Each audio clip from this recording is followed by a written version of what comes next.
Mes parents ont offert une nouvelle voiture à ma sœur, tandis que je n'ai rien eu à Noël. En grattant le billet de loterie que je comptais leur offrir, j'ai réalisé que leur famille parfaite de 3 personnes resterait parfaite.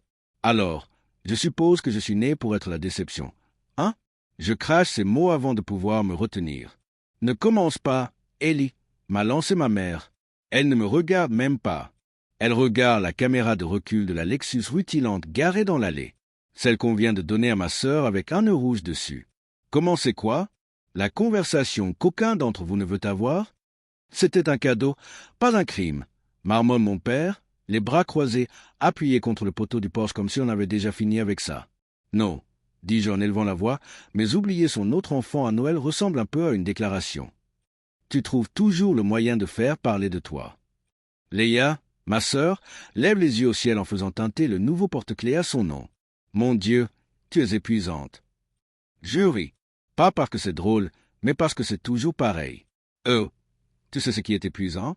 De revenir année après année comme si tout allait être différent.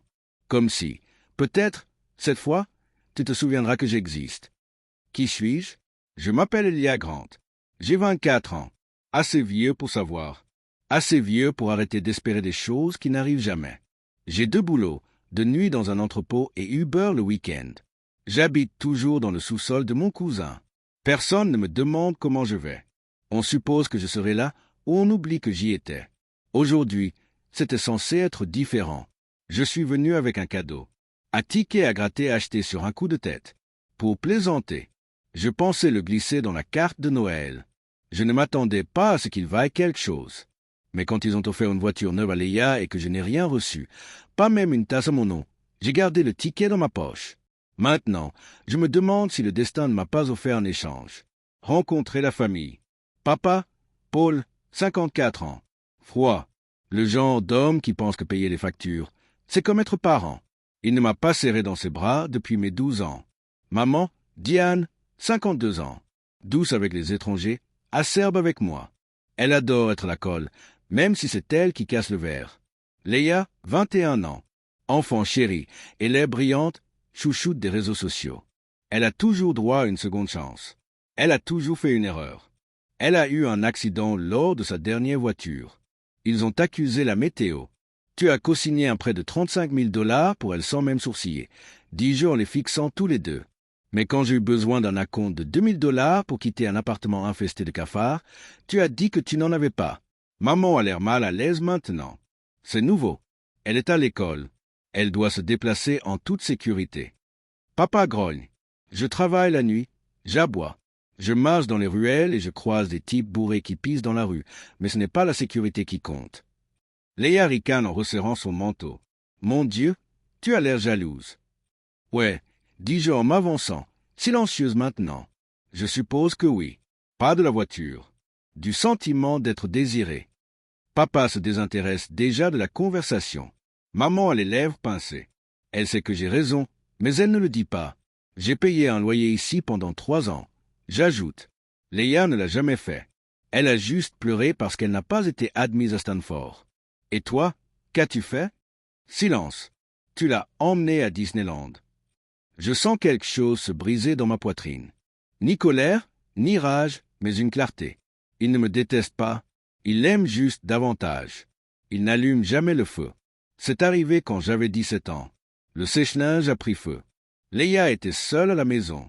J'étais sorti avec des amis, mais je suis rentré plus tôt parce qu'elle m'avait envoyé un SMS, effrayé par un bruit dehors. J'ai éteint les flammes, utilisé ma chemise, me suis brûlé la paume si gravement que je n'ai pas pu jouer du piano au récital de fin d'études. Ils ont dit à l'assurance que c'était un problème de câblage. Je n'ai jamais rien dit à personne. Ils ont pris l'argent, ont refait la cuisine et ont envoyé Leia en Europe cet été-là.